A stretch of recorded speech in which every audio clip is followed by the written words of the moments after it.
Hello everyone, welcome back to my channel Mampi daily ব্লগসের চ্যানেলে তোমাদের সবাইকে অনেক অনেক ভালোবাসা ওয়েলকাম জানাচ্ছি। আশা করি তোমরা সকলে ভালো আছো, সুস্থ আছো। আজকে সকালবেলা বিছনা গুছানো দিয়ে তোমাদের সাথে শুরু করলাম। বিছনা চাদরটা একটু চেঞ্জ করে নিলাম। অনেক দিন যাবো যেহেতু বাড়ি থাকি না, সপ্তাহে একদিন বাড়িতে যাওয়া হয়, তো দেখলাম বিছনার চাদরটা একটু নোংরা নোংরা হয়েছে, তোর জন্য পরিষ্কার করে চাটা খেয়ে নিলাম। এখন রেডি হয়ে নিয়েছি, একটু বাজারের দিকে যাব তোমাদের দাদার সাথে, মানে সবজি বাজার করতে আর কি। তো এসে তারপরে জামা কাপড়গুলো ভিজিয়ে রেখে গেছি সার্ফ দিয়ে, এসে তারপরে ধুয়ে গেছে দেবো। তো এই যে সাদা চুড়িদারটা পরে নিয়েছি, তোমাদের দাদা ওইদিকে রেডি। তো চলো।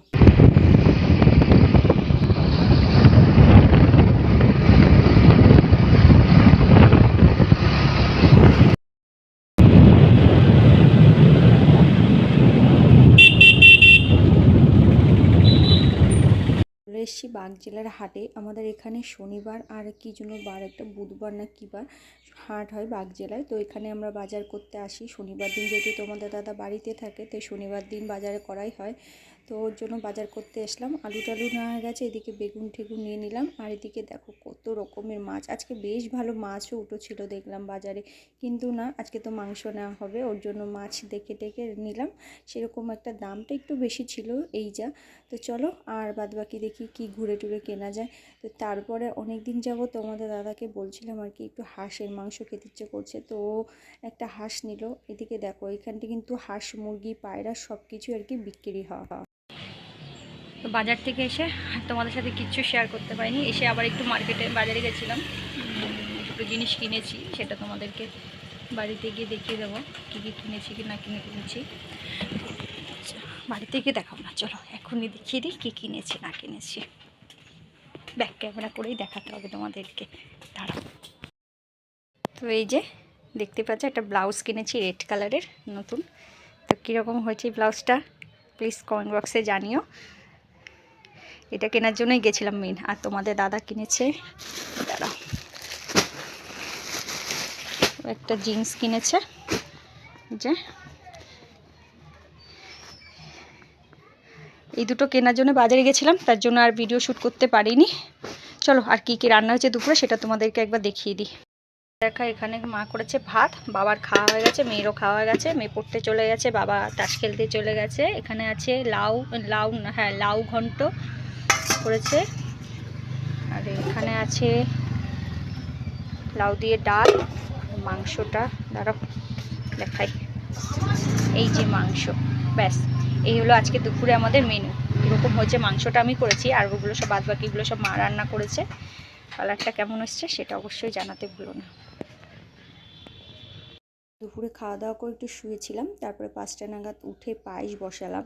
তো হ্যাঁ, পায়েস করছি একটু সবার জন্য, শ্বশুরবাড়ির সবার জন্য আর কি। বাবার তো যেহেতু দাঁত নেই, ওনার 83 বছর বয়স হয়ে গেছে, দাঁত নেই ওনার, তো উনি একটু পায়েসটা সেইগুলো একটু খেতে ভালোবাসেন। আর মা তো সেরকমভাবে করতে পারে না, সংসারে কাজবাজ সামলে টামলে, তো আমি একটু করে নিলাম পায়েস। ওই যে দিদি এতক্ষণ বসেছিল, এখন দিদিও বাড়ি চলে যাচ্ছে। আর এদিকে আমাদের মুরগিগুলো দেখো, 5টা যেহেতু বেজে গেছে, তো আস্তে আস্তে ঘরে ঢুকবে, এর জন্য সব আস্তে আস্তে বাড়ির দিকে আসছে। এরাই বেশ ভালো, একটা টাইমে ধরা বাঁধা, 5টা বাজবেই বাড়ি চলে আসবে।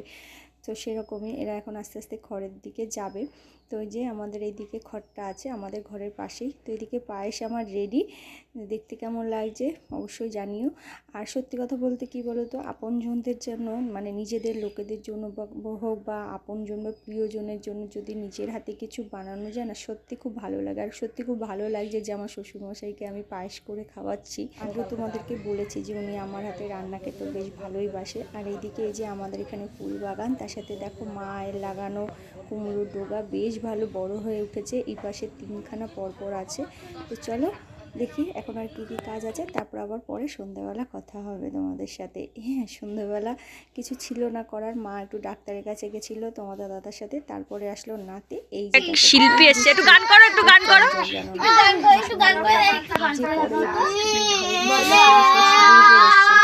মাকে বিয়ে করেছে।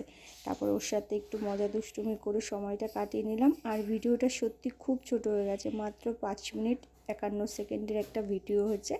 তো একদমই ছোট হয়ে গেছে ভিডিওটা, সেরকমভাবে কিছুই শেয়ার করতে পারিনি তোমাদের সাথে। তো চলো আজকের মতন টাটা।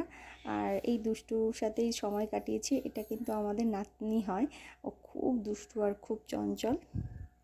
তো ওর সাথে বেশ খানিকক্ষণ মানে ঘন্টা দুয়ে খেলা করলাম, ওকে একটু পায়েস খাইয়ে দিলাম, দিয়ে যে বলছে এখন ওর পুতুলটাকে নাকি ওকে ঘাড়ে উঠিয়ে দিতে হবে। তো ওর সাথে বেশ মজা আনন্দ করে খেলা করেই বেশ সময়টা কেটে গেছিলো। তারপরে তো রাতের বেলা খাওয়া দাওয়া করে শুয়ে পড়ার পালা। এইটুকু ছিল সারা দিনের কাজকর্ম, সবটুকুই তোমাদের সাথে শেয়ার করলাম। টাটা।